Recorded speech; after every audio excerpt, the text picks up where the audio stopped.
రేపు జరిగే మున్సిపల్ ఎన్నికల నిర్వహణకు అధికారులు పూర్తి స్థాయిలో ఏర్పాట్లు చేశారు. సిద్దిపేట జిల్లా కలెక్టర్ హైమావత్తో పోలీసు యంత్రాంగం పూర్తి స్థాయిలో ఏర్పాట్లను చేశారు.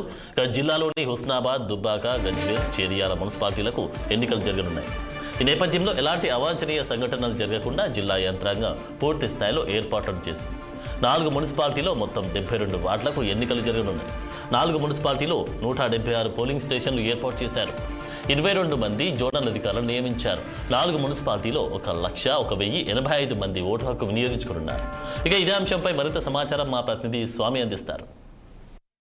సిద్దిపేట జిల్లా వ్యాప్తంగా మున్సిపల్ ఎన్నికలు చాలా ప్రశాంతంగా జరగడానికి జిల్లా యంత్రాంగం, పోలీసు యంత్రాంగం కూడా పూర్తి స్థాయిలో ఏర్పాట్లు చేసింది. మా సిద్దిపేట జిల్లాలో సిద్దిపేట మున్సిపాలిటీ మినహా చేర్యాల, ఉస్మాబాద్, గజ్వేల్, దుబ్బాక ఈ 4 మున్సిపాలిటీల్లో ఎన్నికలు రేపు జరగనున్నాయి. దీనికి సంబంధించి కూడా అధికారులన్నీ పూర్తి స్థాయిలో ఏర్పాట్లు అయితే చేశారు.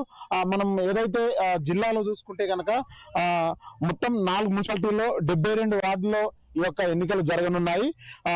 176 పోలింగ్ సెంటర్లు కూడా అధికారులు ఏర్పాటు చేశారు.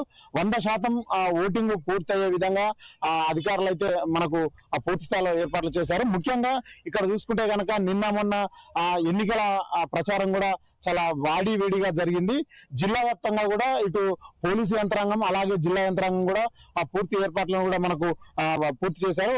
జిల్లాలో మొత్తం 22 మంది జోనల్ అధికారులను ఈ ఎన్నికలకు సంబంధించి అధికారులను నియమించారు. అలాగే 4 మున్సిపాలిటీలో 1,01,085 మంది ఈ యొక్క ఓటర్లు ఈ యొక్క ఓటు హక్కును వినియోగించుకోనున్నారు. ముఖ్యంగా ఉదయం 7 గంటల నుంచి సాయంత్రం 5 గంటల వరకు కూడా ఈ యొక్క పోలింగ్ సెంటర్లలో ఓటు వేయడానికి కూడా అధికారులు పూర్తి స్థాయిలో ఏర్పాట్లు చేశారు. 100% ఓటు హక్కును వినియోగించుకునే విధంగా జిల్లా యంత్రాంగం కూడా పూర్తి స్థాయిలో ఏర్పాట్లను అయితే చేశారు. ఇది సిద్దిపేట జిల్లా నుంచి తాజా పరిస్థితి. కెమెరా పర్సన్ రమేష్ తో స్వామి, 6 టీవీ, సిద్దిపేట.